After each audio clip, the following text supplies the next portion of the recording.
Chương trình hôm nay sẽ gửi đến quý vị những tin tức quốc tế đáng chú ý sau. Trên chiến trường Đông Âu, lực lượng Ukraine vẫn đang nỗ lực chống chọi những bước tiến ồ ạt của các đơn vị chiến đấu Nga.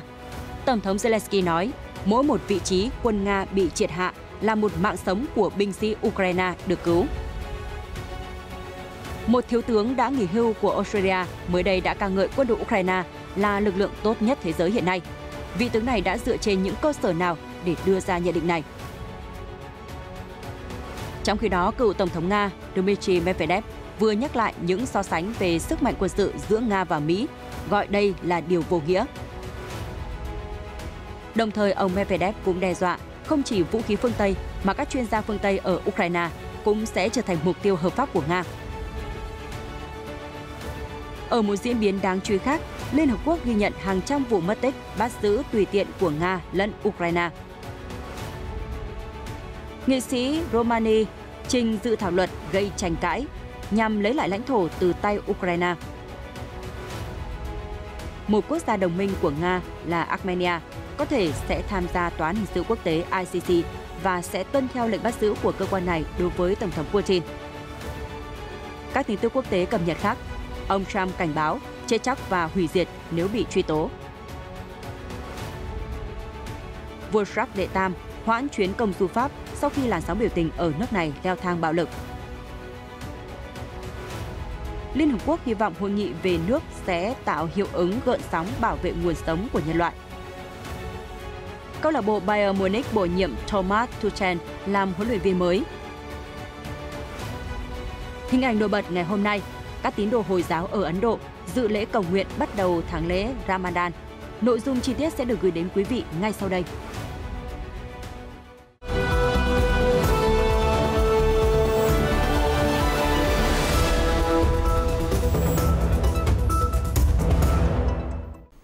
Quý vị đang theo dõi chương trình Thế giới hôm nay ngày 25 tháng 3. Tiếp tục những diễn biến về cuộc xung đột ở Đông Âu. Thưa quý vị, trong video phát biểu ngày 24 tháng 3, Tổng thống Ukraine Volodymyr Zelensky đã khẳng định rằng mỗi một vị trí quân Nga bị triệt hạ là một mạng sống của binh sĩ Ukraine được cứu. Theo báo cáo của các quan chức địa phương, chỉ trong vòng 24 giờ, Nga đã nã pháo và tập kích tên lửa khiến ít nhất 7 người dân thường thiệt mạng tại miền Bắc và miền Đông Ukraine.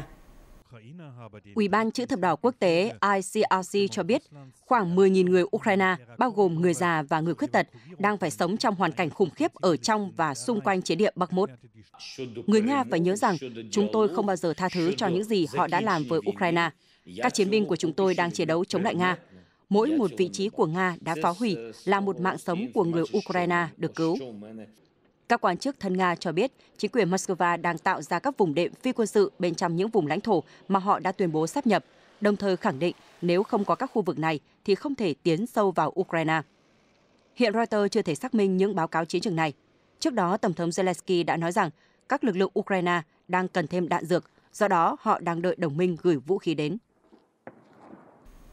Mới đây, Thiếu tướng Mick Ryan đã nghỉ hưu của quân đội Australia đã gây chú ý truyền thông khi nhận xét rằng quân đội Ukraine gần như là lực lượng tinh nhuệ nhất thế giới hiện nay sau một năm họ chống chọi chiến đấu với Nga. Trong buổi phỏng vấn với Kiev Post, ông Ryan đã bàn về các khía cạnh khác nhau trong lực lượng vũ trang Ukraine như cách sử dụng vũ khí và chiến thuật. Trong cuộc chiến đẩy lùi quân đội Nga ra khỏi lãnh thổ, ông Ryan nói rằng, theo quan điểm của tôi, Ukraine là quân đội tốt nhất thế giới vào lúc này. Họ là những người có kinh nghiệm nhất trong chiến tranh hiện đại. Họ đã chứng minh được khả năng của mình trong suốt 13 tháng qua. Bình luận của ông Ryan được đưa ra trong bối cảnh cuộc chiến vẫn tiếp diễn không có hồi kết. Theo ông Ryan, có một số yếu tố tác động đến lực lượng vũ trang Ukraine. Vị tướng nói rằng, lực lượng bảo vệ lãnh thổ của Ukraine rất chuyên nghiệp, bao gồm cả những người lính mới và cũ được huy động, dường như họ có nhiều đơn vị độc lập. Sau đó cùng ngày, cố vấn cấp cao của Trung tâm Nghiên cứu Chiến lược và Quốc tế CSIS, ông Mark Kensen nhận định với Newsweek là những lời nhận xét của Thiếu tướng Ryan hoàn toàn đúng. Ông Kensen nói, Thiếu tướng Ryan đã đúng khi chỉ ra yếu tố về con người trong chiến tranh, đặc biệt là huấn luyện và lãnh đạo. Không có gì nghi ngờ khi quân đội Ukraine giờ đây sở hữu nhiều kinh nghiệm chiến đấu hơn bất kỳ quốc gia nào khác. Như ông Ryan đã nói, người Ukraine giỏi hơn người Nga, nhưng họ vẫn chưa phải là tốt nhất thế giới. Ông Kensen giải thích rằng, quá trình huấn luyện của quân đội Mỹ rất khác so với Ukraine. Theo ông, quân đội Kiev chỉ có 2 đến 3 tuần để huấn luyện trước khi tham chiến, còn các binh sĩ Mỹ phải được đào tạo đến 22 tuần. Ông cũng chia sẻ là mỗi năm Ukraine gửi 2 tiểu đoàn đến châu Âu để huấn luyện, trong khi quân đội Hoa Kỳ gửi khoảng 60 tiểu đoàn đến huấn luyện tương tự. Ông Kensen cho rằng hầu hết các chỉ huy Ukraine đều có kỹ năng tốt trên chiến trường, nhưng họ có thể thiếu sự huấn luyện chuyên sâu để thực hiện các cuộc diễn tập phối hợp phức tạp. Trong bản cập nhật mới nhất của Bộ Tổng tham mưu lực lượng vũ trang Ukraine, con số thiệt hại của Nga trong hơn một năm qua là 3.000 xe tăng, 6.898 xe bọc thép, 305 máy bay, 290 máy bay trực thăng và 273 hệ thống phòng không. Phía Moscow không lên tiếng phản hồi về những thông tin mà Ukraine đưa ra. Trong khi đó, cựu Tổng thống Nga Dmitry Medvedev đã nhắc đến những so sánh về sức mạnh quân sự giữa Nga và Mỹ. Vị quan chức nói rằng bất kỳ cuộc xung đột nào liên quan đến các cường quốc hạt nhân đều không có người chiến thắng cuối cùng. Do đó, việc so sánh này là vô nghĩa. Ông Medvedev nhấn mạnh hậu quả một cuộc chiến tranh hạt nhân sẽ rất khủng khiếp và không có quân đội nào mạnh nhất. Ông cho rằng sức mạnh quốc phòng của một nước sẽ được đánh giá bằng kết quả của các chiến dịch quân sự. Ông Medvedev nói, theo tôi, quân đội Mỹ có thể được coi là mạnh khi họ còn chiến đấu ở trên bộ. Ông dẫn chứng đó là trường hợp quân đội Washington tham gia vào các cuộc chiến tranh trong quá khứ không diễn ra trên đất Mỹ và họ không phải chịu trách nhiệm cho những gì đã gây ra. Tuy nhiên, trường hợp xung đột Nga-Ukraine là hoàn toàn khác. Ông Medvedev tuyên bố, chúng tôi đang chiến đấu cho người dân của mình. Đối thủ thực sự của Moscow không phải là chế độ Kiev mà là NATO. Họ có 3,6 triệu quân và nền kinh tế gồm 800 triệu dân đã cung cấp tiền và vũ khí cho Kiev. Họ không che giấu điều này. Ông Medvedev lập luận rằng mục tiêu của Nga là đảm bảo an ninh. Ông đã mô tả một hàng rào an ninh phi quân sự nằm sâu khoảng 70 đến 100 km dọc theo biên giới Nga. Điều này sẽ đảm bảo Ukraine không thể tấn công lãnh thổ Liên bang Nga. Ông cảnh báo, đó là lý do chúng tôi phải đến Kiev hoặc Lviv và làm bất cứ điều gì để loại bỏ mối đe dọa tấn công. Khi được hỏi liệu cuộc chiến sẽ kéo dài bao lâu, ông Medvedev nói mình không có quyền vạch ra khung thời gian cụ thể. Trong bài phỏng vấn khác hôm 24 tháng 3, Phó Chủ tịch Hội đồng An ninh Nga ông Dmitry Medvedev đã lên tiếng cảnh báo rằng vũ khí và các chuyên gia nước ngoài đến Ukraine sẽ là mục tiêu quân sự hợp pháp của quân đội Nga. Trong một buổi họp báo, ông Medvedev nói với giới truyền thông rằng rõ ràng việc phương Tây cung cấp vũ khí cho Ukraine là hành động can dự trực tiếp vào chiến trường. Các nhà phân tích của họ đều nhận biết điều này. Nếu các chuyên gia quân sự của phương Tây đến Ukraine cùng với lô vũ khí viện trợ, điều đó càng chứng tỏ họ liên quan đến xung đột. Vì vậy, bất kỳ vũ khí và chuyên gia quân sự nào đến lãnh thổ Ukraine đều là mục tiêu tấn công hợp pháp và có thể bị tiêu diệt. Theo ông Medvedev, chuyên gia nước ngoài đến Ukraine cũng bị xem là chiến binh và là đối thủ của quân đội Nga. Ông kết luận, họ cần phải hiểu là khi một binh sĩ Ba Lan hay Mỹ xuất hiện ở Ukraine, thì người đó phải bị loại bỏ. Đây có vẻ như là xung đột giữa Nga và NATO. Dù là cung cấp máy bay hay đạn uranium, thì đều là tham gia vào xung đột chống lại nước Nga. Các thông tin đáng chú ý khác về Nga, Ukraine và cuộc xung đột lớn nhất ở châu Âu kể từ Thế chiến thứ hai. CNN dẫn lời bà Martina Brunner, người đứng đầu phái đoàn giám sát của Liên Hợp Quốc tại Ukraine cho biết, Liên Hợp Quốc đã ghi nhận hàng trăm vụ mất tích và giam giữ được thực hiện bởi lực lượng Ukraine lẫn Nga kể từ khi xung đột nổ ra. Theo Liên Hợp Quốc, lực lượng Nga có liên quan hơn 600 trường hợp mất tích cưỡng bức và giam giữ tùy tiện, trong khi phía Ukraine là 91 vụ. Thật đáng tiếc, chúng tôi đã phát hiện những vi phạm đáng kể ở cả hai bên. Bà Bonner nói khi đề cập đến các tù nhân chiến tranh bị hành quyết, tra tấn, đối xử tệ bạc và phải trải qua những điều kiện giam giữ khủng khiếp. Sau khi chiến sự bùng phát, Nga lẫn Ukraine đều cáo buộc nhau đối xử tàn ác với những người bị giam giữ, vi phạm công ước, luật pháp quốc tế và các chuẩn mực đạo đức. Hiện hai nước chưa bình luận về thông tin mới nhất được Liên Hợp Quốc đưa ra. Thưa quý vị, trang RT đưa tin mới đây, một dự luật gây tranh cãi đã được đệ trình lên Quốc hội Romania với mục tiêu là chấm dứt công nhận biên giới hiện tại với Ukraine vào năm 2027 và lấy lại những vùng lãnh thổ có người gốc Romania sinh sống. Một hiệp ước giữa Romania và Ukraine được ký vào năm 1997 nhằm xác lập cam kết tôn trọng biên giới của nhau. Đến nay, nhà lập pháp cánh hữu của Romania, bà Diana Sosoca, đề xuất dự luật mới nhằm bãi bỏ hiệp ước này. Bà Sosoca cho rằng Hiệp ước 1997 là hành động phản quốc nghiêm trọng nhất trong lịch sử Romania hiện đại vì nó có điều khoản công nhận Hiệp ước Xô Đức. Đây là một thỏa thuận được ký vào năm 1939 để Liên Xô và Đức phân định phạm vi ảnh hưởng của mình. Romania từng theo Đức Quốc xã trong đệ nhị thế chiến trước khi chuyển về phía phe đồng minh. Sau khi chiến tranh kết thúc, Romania đã mất một số lãnh thổ và chúng được thêm vào Ukraine và Moldova thuộc Liên bang Xô Viết. Bà Sosoka cho rằng các vùng đất từ Bắc Bukovina đến đảo Rắn đang thuộc Ukraine đều là của Romania từ lâu đời. Romania và chính quyền Kiev đã có cuộc chiến pháp lý về chủ quyền trên biển kéo dài đến năm 2009. Theo dự luật đề xuất, Romania sẽ lấy lại những vùng lãnh thổ này. Nữ nghị sĩ giải thích rằng cần bảo vệ những người gốc Romania khỏi chính sách phân biệt chủng tộc của Ukraine. Dự luật này đã vấp phải sự phản đối lớn. Nhà lập pháp Sosoka nhấn mạnh bà không hề muốn gây chiến tranh để giành đất, nhưng khẳng định hòa bình không thể dựa trên sự đồng hóa dân tộc mà chính quyền Kiev đang thực hiện. Các nhà phê bình đã chỉ trích bà Sosoka là thành phần cực hữu và có mối liên hệ với Điện Kremlin. Tuy nhiên, chính phủ Romania hiện tại đã luôn ủng hộ Kiev trong cuộc chiến chống lại Nga. Liên quan đến lệnh bắt giữ Tổng thống Nga Vladimir Putin do Tòa án Hình sự Quốc tế ICC ban hành, mới đây Armenia, một quốc gia được biết đến là đồng minh của Nga cho biết nước này có thể sẽ phê chuẩn quy chế Rome về việc thành lập ICC và trở thành thành viên của cơ quan này. Thông tin được đài RT trích dẫn tuyên bố của Tòa án Hiến pháp Armenia. Chánh án Tòa án Hiến pháp Armenia Arman Dilanian hôm 24 tháng 3 đã phán quyết rằng quy chế Rome phù hợp với hiến pháp quốc gia, qua đó mở đường cho Quốc hội nước này thông qua quy chế. Khi được hỏi về động thái trên, người phát ngôn Điện Kremlin Dmitry Peskov cho biết Armenia chưa phê chuẩn việc đó. Ông nói thêm, chúng tôi sẽ thảo luận vấn đề này với các đối tác của chúng tôi. Theo RT, việc tham gia ICC có thể buộc Armenia phải thực hiện lệnh bắt giữ Tổng thống Nga Vladimir Putin nếu nhà lãnh đạo sang thăm. Armenia vốn là một đồng minh của Nga. Nước này hiện cũng là một thành viên của Tổ chức Hiệp ước An ninh Tập thể CTSO cùng với Nga, Belarus, Kazakhstan, Kyrgyzstan và Tajikistan. Trong khi đó, Nga từng đóng vai trò trung gian hòa giải trong một lệnh ngừng bắn trong xung đột Nagorno-Karabakh năm 2020 giữa Armenia và láng giềng Azerbaijan.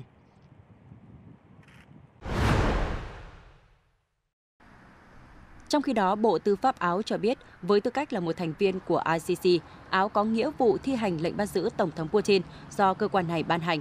Phát biểu được đưa ra trong cuộc phỏng vấn với hãng tin Ukrinform của Ukraine, các quan chức Áo đã đề cập đến trường hợp của cựu Tổng thống Sudan Omar al-Bashir, người bị ICC buộc tội phạm tội ác chiến tranh. Họ đồng thời khẳng định rằng không có ai có thể đứng trên pháp luật, dù là nguyên thủ quốc gia, mọi tội phạm đều phải bị điều tra đầy đủ và không thể được miễn trừ hình phạt. Chính phủ Áo chưa có câu trả lời chính thức cho vấn đề trên. Trước đó, Bộ trưởng Tư pháp Đức Marco Buschmann trong một tuyên bố khẳng định nước này sẽ tuân theo lệnh của ICC tiến hành bắt giữ Tổng thống Putin nếu nhà lãnh đạo đặt chân lên lãnh thổ nước này. Hôm 17 tháng 3, ICC đã ban hành lệnh bắt giữ Tổng thống Putin và Ủy viên quyền trẻ em Erova Belova với cáo buộc liên quan đến việc đưa hơn 16.000 trẻ em từ các vùng bị chiếm đóng ở Ukraine đến Nga. ICC nhấn mạnh họ có đủ cơ sở pháp lý để buộc Tổng thống Putin phải chịu trách nhiệm cho việc này. ICC hiện có 123 quốc gia thành viên. Nga, Ukraine, Mỹ, Trung Quốc và Ấn Độ không tham gia và không công nhận của cơ quan này. Mới đây, Estonia vừa trục xuất thêm một nhà ngoại giao Nga làm việc tại Đại sứ quán Nga ở thủ đô Tallinn với cáo buộc phá hoại an ninh và tuyên truyền cho chiến dịch quân sự đặc biệt của Nga ở Ukraine. Tuyên bố hôm 24 tháng 3 của Bộ Ngoại giao Estonia có đoạn, nhà ngoại giao được đề cập đến đã tham gia trực tiếp và tích cực vào việc phá hoại an ninh trật tự hiến pháp của Estonia, cũng như truyền bá biện minh cho các hành động quân sự của Nga và gây chia rẽ trong xã hội ở Estonia. Cơ quan này cũng cho biết thêm, nhà ngoại giao bị trục xuất phải rời khỏi Estonia trước ngày 29 tháng 3. Phản ứng về động thái trên, Bộ Ngoại giao Nga khẳng định Moscow sẽ có hành động đáp trả tương xứng. Cuối tháng 1, Nga đã tuyên bố trục xuất đại sứ Estonia, đồng thời hạ cấp quan hệ ngoại giao song phương. Sau đó, Estonia cũng yêu cầu đại sứ Nga tại nước này trở về nước. Estonia cùng với hai quốc gia Baltic khác là Latvia và Litva đã giữ thái độ gay gắt đối với Nga sau khi xung đột ở Ukraine nổ ra. Chuyển qua các tin tức nổi bật khác trên thế giới, ngày 24 tháng 3, trong cuộc họp báo chung với Thủ tướng Canada Justin Trudeau, Tổng thống Mỹ Joe Biden cho biết sẽ tìm cách hỗ trợ lực lượng cảnh sát ở Haiti và thúc đẩy vai trò của Liên Hợp Quốc nhằm dập tắt tình trạng bạo lực ở quốc gia Trung Mỹ này. Phát biểu tại cuộc họp báo, Tổng thống Biden nói, điều tốt nhất chúng ta có thể làm là tăng cường khả năng cho lực lượng cảnh sát ở Haiti. Tuy mất thời gian, nhưng họ sẽ giải quyết tình trạng bạo lực. Chúng tôi cũng đang xem xét liệu cộng đồng quốc tế thông qua Liên Hiệp Quốc có thể đóng vai trò lớn hơn hay không. Ông Biden cũng không loại trừ khả năng gửi quân đội đến Haiti để ổn định tình trạng bạo lực. Ông cho biết, việc này cần phải có sự tham vấn của Liên Hợp Quốc và chính phủ Haiti. Cộng hòa Haiti là một quốc gia ở vùng biển Caribe, khu vực Trung Mỹ. Nhiều tháng qua, nước này phải đối mặt với sự hỗn loạn do biểu tình chống bạo lực và lạm phát. Trong khi đó, cựu Tổng thống Mỹ Donald Trump vào cùng ngày lên tiếng cảnh báo về cái chết và sự hủy diệt nếu ông bị truy tố. Động thái được ông Trump đưa ra vài giờ sau khi các công tố viên New York lên tiếng về cuộc điều tra khoản thanh toán là 130.000 đô la Mỹ được ông dùng để bịt miệng ngôi sao khiêu dâm Stormy Daniels. Họ cho biết họ sẽ không bị đe dọa bởi những phát biểu của ông Trump. Loại người nào có thể truy tố một cựu Tổng thống Mỹ đã từng nhận được số phiếu bầu nhiều hơn bất kỳ một Tổng thống đương nhiệm nào trong lịch sử và là ứng viên hàng đầu của Đảng Cộng Hòa cho đến lúc này. Với một tội ác mà ai cũng biết nó không đúng sự thật, mọi người chắc chắn hiểu rằng sự hủy diệt và chết chóc tiềm ẩn trong một cáo buộc sai trái như vậy có thể là thảm họa đối với quốc gia. Ông Trump viết trên Truth Social. Theo Reuters, thông điệp trên đánh dấu sự công kích mới nhất của ông Trump nhằm vào công tố viên quận Manhattan, Alvin Bragg, người đứng đầu cuộc điều tra về nghi án ông Trump dùng tiền bịt miệng nữ diễn viên khiêu dâm. Trong một bài đăng cuối tuần trước, ông Trump từng loan tin rằng ông đang có thể bị bắt vào ngày 21 tháng 3, đồng thời kêu gọi người ủng hộ biểu tình để phản đối điều này. Tuy nhiên, phản hồi bức thư yêu cầu điều trần của các nhà lập pháp Cộng hòa tại Hạ viện, văn phòng của công tố viên Bragg chỉ trích ông Trump tạo suy đoán sai lệch về việc bản thân sắp bị bắt.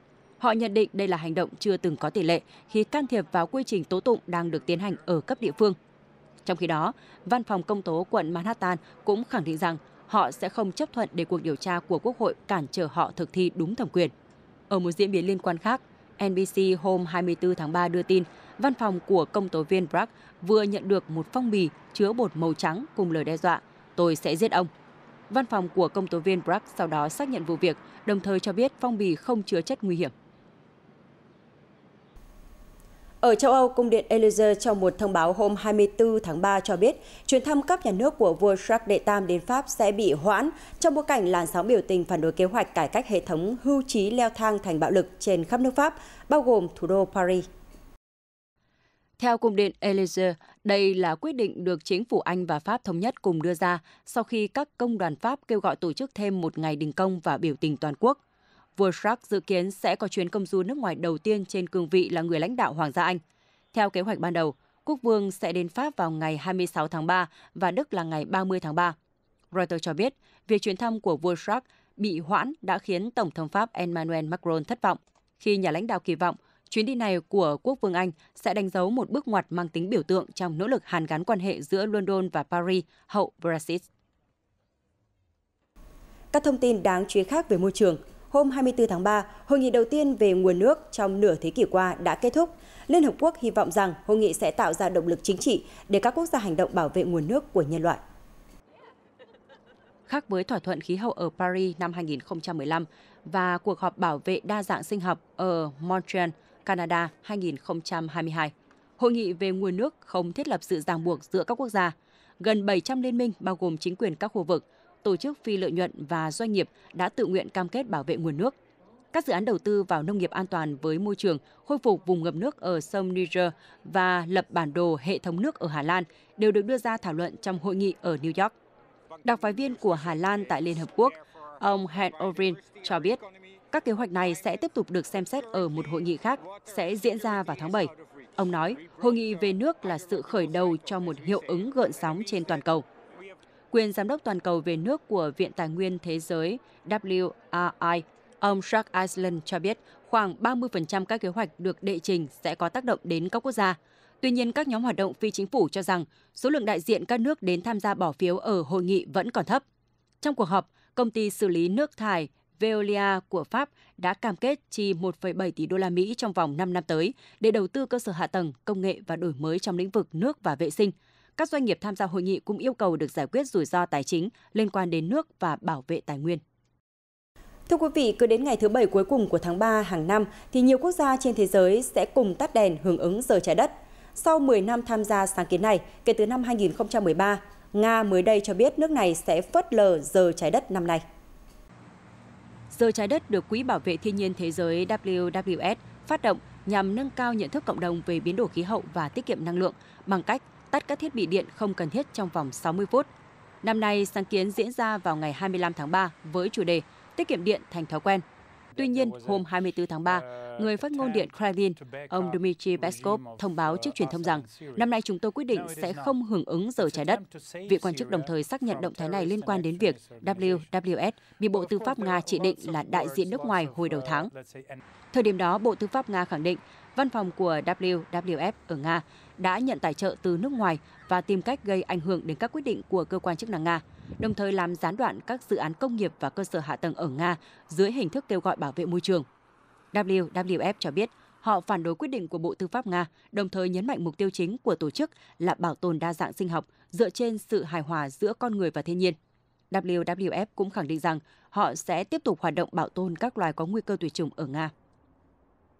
Trong khi đó, Bộ trưởng Môi trường Brazil bà Marina Silva vừa thông báo nước này và Trung Quốc đang thảo luận về một quỹ đầu tư để phát triển ngành công nghiệp xanh và năng lượng tái tạo cho cả hai quốc gia. Bà Silva cho biết, quỹ mới giữa Trung Quốc và Brazil sẽ được sử dụng để phục hồi rừng, phát triển thủy điện xanh và hướng tới nền kinh tế bền vững. Đề xuất có thể được chính thức công bố trong chuyến thăm Bắc Kinh sắp tới của Tổng thống Lula. Bà Silva hy vọng Trung Quốc sẽ có một chương trình nghị sự lớn hơn để đối phó với biến đổi khí hậu, bảo vệ rừng và đa dạng sinh học.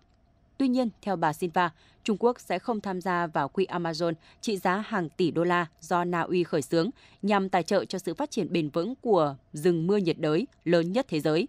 Hiện Tây Ban Nha, Pháp và Anh đang xem xét tham gia quỹ này. Tháng trước, khi đến thăm Nhà Trắng, Tổng thống Lula đã nhận được cam kết của Tổng thống Biden về chính sách bảo vệ môi trường và rừng Amazon. Đến với những chuyển động thể thao, xã hội, văn hóa quốc tế, ở giải vô địch quốc gia Đức, câu lạc bộ Bayern Munich mới đây đã xác nhận ký hợp đồng 2 năm với huấn luyện viên Thomas Tuchel sau khi chia tay nhà cầm quân Julian Nagelsmann. Huấn luyện viên Thomas Tuchel sẽ bắt đầu công việc tại Bayern kể từ ngày 27 tháng 3 theo bản hợp đồng kéo dài 2 năm đến năm 2025. Việc Bayern quyết định sa thải Nagelsmann đã khiến các cổ động viên bất ngờ khi đội bóng đang chuẩn bị cho cuộc đối đầu với Dortmund tại Bundesliga vào tuần tới và Manchester City trong trận tứ kết Champions League vào ngày 11 tháng 4. Giám đốc điều hành câu lạc bộ Bayern Oliver Kahn cho biết, chúng tôi đưa ra quyết định sau khi nhận thấy rằng chất lượng thi đấu của đội bóng ngày càng giảm sút rõ rệt dù đang là đương kim vô địch mùa giải trước. Bất ổn về phong độ khiến câu lạc bộ có thể không đạt được các mục tiêu đề ra cho mùa giải. Vì vậy, chúng tôi phải hành động. Nagelsmann, 35 tuổi, trở thành huấn luyện viên của Bayern vào năm 2021 và đã dẫn dắt đội bóng xứ Bavaria lên ngôi vô địch Bundesliga lần thứ 10. Trong khi đó, nhà cầm quân mới của Bayern, Tuchel, đã cùng Chelsea vô địch Champions League mùa giải 2020-2022 trước khi bị thay thế bởi Frank Lampard vào năm ngoái. Nhà cầm quân 49 tuổi đã thất nghiệp kể từ đó cho đến khi ký hợp đồng với Bayern. Thưa quý vị, hôm 24 tháng 3, 3 mảnh vỡ của đền Parthenon đã được đưa về từ Hy Lạp thông qua Vatican. Đây được xem là một nỗ lực không ngừng của Hy Lạp nhằm mang các tác phẩm điêu khắc từ lâu đời đang nằm ở Bảo tàng Anh về nước. Parthenon là một ngôi đền thờ thần Athena được xây dựng vào thế kỷ thứ 5 trước công nguyên. Các mảnh vỡ được đặt trong phòng trưng bày Parthenon. Đây là nơi lưu giữ các mảnh đá gốc của ngôi đền biểu tượng cho kiến trúc Hy Lạp và bản sao của các mảnh thạch cao hiện đang ở Bảo tàng Anh. Chúng tôi chỉ là một phần nhỏ trong kho tàng bao la. Thật tuyệt vời nếu mọi thứ được thu hồi và kết hợp lại với nhau. Chúng tôi hy vọng điều đó sẽ xảy ra. Giám mục Tarell là thư ký Hội đồng Giáo hoàng Vatican. Ngài cho biết các mảnh vỡ gửi đến Hy Lạp nằm trong bộ sưu tập của Bảo tàng Vatican trong hơn một thế kỷ. Giáo hoàng Francis đã ra lệnh trả lại chúng vào tháng 12 năm ngoái. Giáo hoàng đã tặng các mảnh vỡ cho ngài Irenomos, người đứng đầu nhà thờ chính thống Hy Lạp, như một cử chỉ đoàn kết của nhà thờ Công giáo La Mã. Hy Lạp đã nhiều lần kêu gọi Anh quốc trả lại các tác phẩm của đền Parthenon. Vào thế kỷ 19, nhà ngoại giao Anh Louis Engin đã mang chúng ra khỏi đền Parthenon ở Athens. Chủ tịch của Bảo tàng Anh, ông George Osborne cho biết bảo tàng đang thỏa thuận với Hy Lạp để các tác phẩm điêu khắc có thể được trưng bày ở cả London và Athens. Ông Osborne không nói về việc có trả lại các tác phẩm điêu khắc hay không do vướng phải rào cản pháp lý. Thủ tướng Anh Rishi Sunak cho biết sẽ không có kế hoạch sửa đổi luật quy định bảo tàng. Tuy nhiên, Bảo tàng Anh vẫn có thể cho mượn các tác phẩm điêu khắc. Hy Lạp tuyên bố sẽ không bao giờ chấp nhận để Anh quốc giữ những gì được cho là đánh cắp từ Athens. Cũng trong ngày 24 tháng 3, các tín đồ Hồi giáo ở Ấn Độ đã tham gia buổi cầu nguyện đầu tiên của tháng lễ Ramadan. Đây là một trong những dịp lễ quan trọng nhất của cộng đồng Hồi giáo. Hình ảnh ghi lại tại một nhà thờ Hồi giáo ở thủ đô New Delhi, Ấn Độ. Những tín đồ đã cùng nhau cầu nguyện và thực hiện các nghi lễ. Hôm nay là thánh lễ thứ 6 đầu tiên của tháng Ramadan. Mọi người tưởng nhớ Thánh Allah cũng như cầu xin cho những tội lỗi của mình ở kiếp sống trước. Chúng tôi cầu nguyện Thánh Allah sẽ giúp chúng tôi trở thành người tử tế, có đạo đức và chăm chỉ làm việc, góp phần vào sự phát triển của đất nước. Tháng lễ Ramadan diễn ra trong tháng 9 của lịch Hồi giáo. Trong 30 ngày này, các tín đồ sẽ nhịn ăn nhịn uống, không hút thuốc, từ lúc bình minh cho đến khi mặt trời lặn. Vào buổi tối, họ sẽ cùng nhau quây quần cùng gia đình và bạn bè trong các bữa ăn được gọi là iftar, với món ăn chính thường là chả là.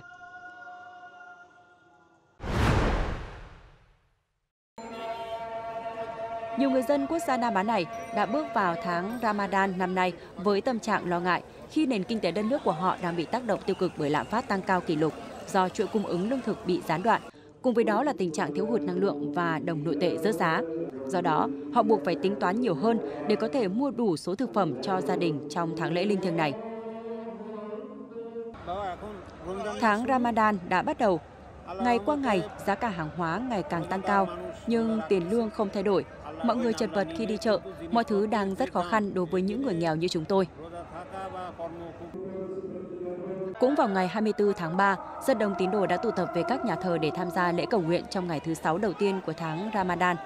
Bangladesh là một trong những quốc gia chủ yếu là người Hồi giáo, với hơn 90% trong tổng số 165 triệu dân là tín đồ Hồi giáo.